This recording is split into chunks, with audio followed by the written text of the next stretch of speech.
200,000 miles from home, a sudden, violent bang rocks a tiny spacecraft. Alarms scream. The metal groans. Inside Apollo 13, 3 astronauts, Commander Jim Lovell, Jack Swigert, and Fred Hayes, are thrown against their consoles. A constellation of warning lights flashes to life, signaling a cascade of failures that makes absolutely no sense. It's been just over 2 days since their picture-perfect launch on April 11, 1970. Their mission? To be the third ever crew to land on the moon. Now, adrift, in the blackness between worlds, their mission is over. A new one has just begun. Survival. As the ship bleeds its life support into the void, Command Module pilot Jack Swigert makes one of the most chillingly understated calls in human history. Houston, we have a problem.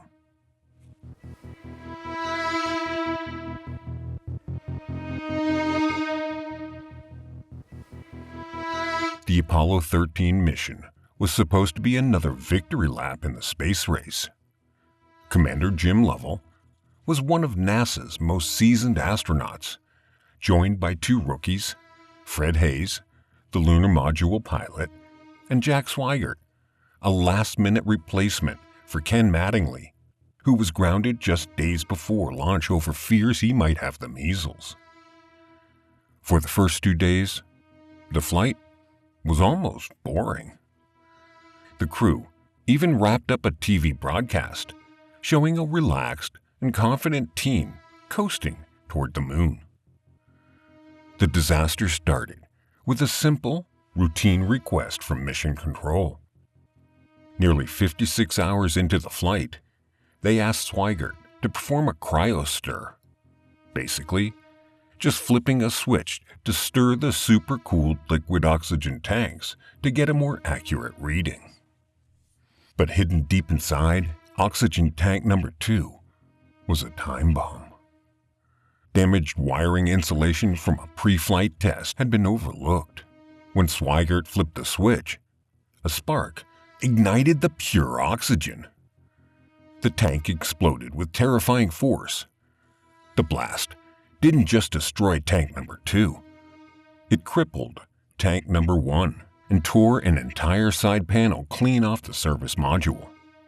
The astronauts could only watch in horror as their precious oxygen, the air they needed to breathe, and the source of their electricity streamed out into the blackness of space.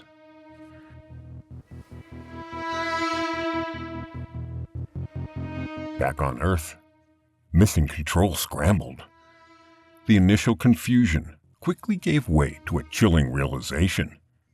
The command module, named Odyssey, was dying.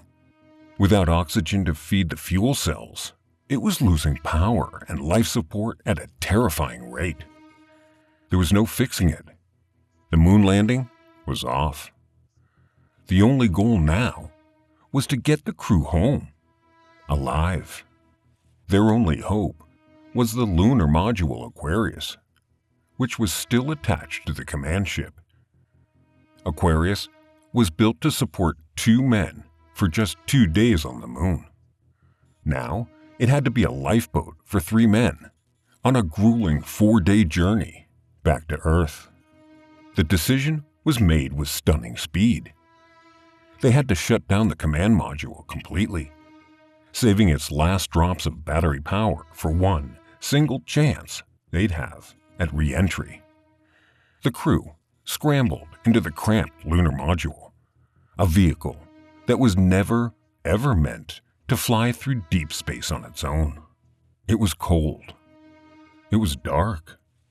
And it was their last, best hope. They were now flying a crippled ship, using a machine that wasn't designed for the job, on a path they'd have to completely reinvent.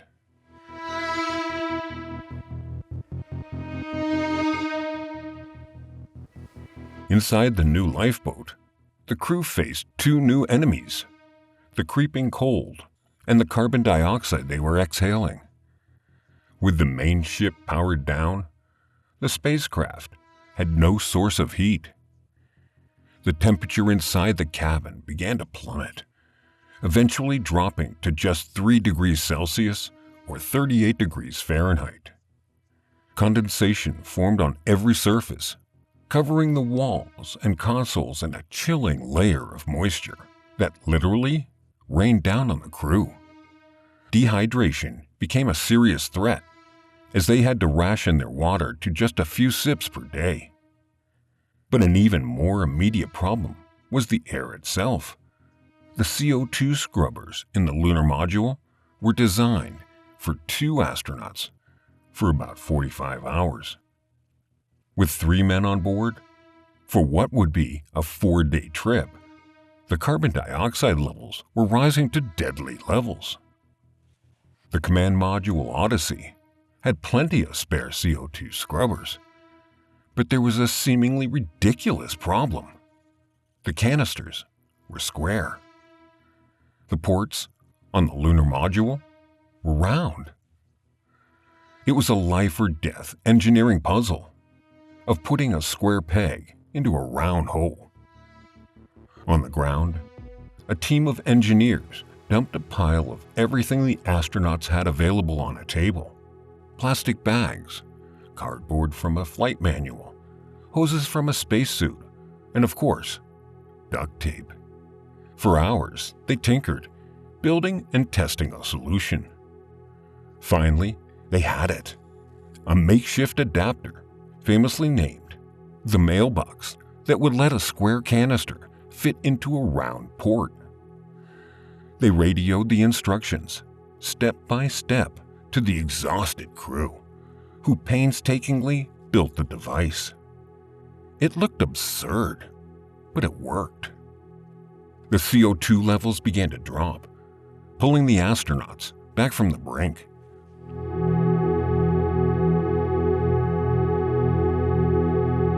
The explosion didn't just cripple their life support, it blew them off course. To get home, they needed a precise engine burn to put them on a free return trajectory that would use the moon's gravity to sling them back toward Earth. The problem? Their main engine was likely damaged. They'd have to use the Lunar Module's descent engine, an engine designed only for landing on the moon, not for pushing the combined weight of 2 spacecraft through deep space. And how do you aim for a burn like that? The advanced guidance computer was off to save power, and the space around them was filled with a cloud of glittering debris from the explosion, making it impossible to use the stars to navigate. In an incredible display of old-fashioned piloting, Commander Jim Lovell figured a workaround. He used the one celestial body he could see clearly: the sun. With constant calculations from mission control, Lovell manually controlled the thrusters to get the alignment just right.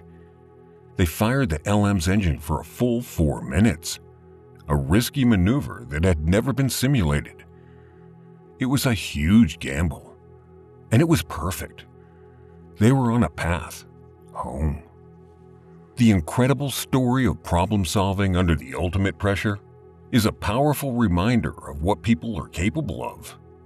If you love stories about human ingenuity against impossible odds, make sure you subscribe and ring the bell so you don't miss our next story. The last few hours of the mission were the most nerve-wracking of all.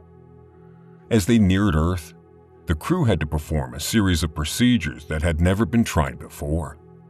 First, they jettisoned the dead service module. It was the first time anyone got a look at the damage, and it was breathtaking. An entire panel was gone, revealing a catastrophic mess of tangled wires and machinery. The fact that they had survived this long felt like a miracle.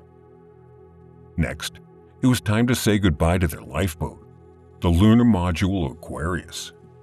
It had kept them alive for 4 days, but it couldn't survive re-entry. They sent it on its way to burn up in the atmosphere, leaving them back where they started. Inside the cold, dark, and damp command module Odyssey, now came the moment of truth. They had to power its systems back up after days of sitting dormant in the freezing cold. Would the batteries they had so carefully preserved still work?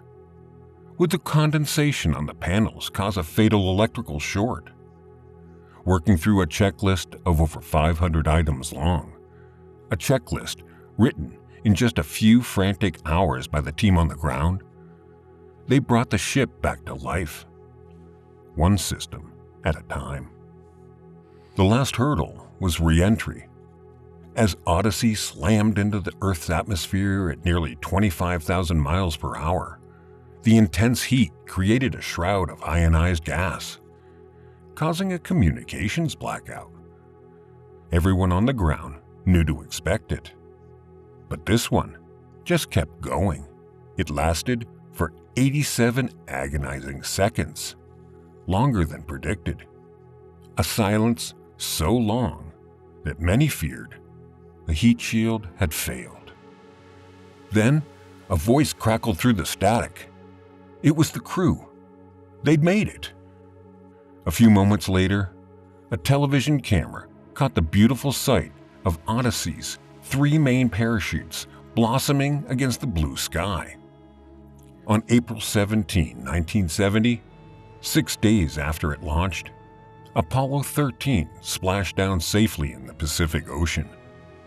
The crew was exhausted, freezing and dehydrated, but they were alive. The mission, meant to land on the moon, became NASA's successful failure. It failed in its objective, but it succeeded in showing the world the extraordinary resilience of the human spirit. The survival of Jim Lovell, Jack Swigert, and Fred Hayes wasn't just luck.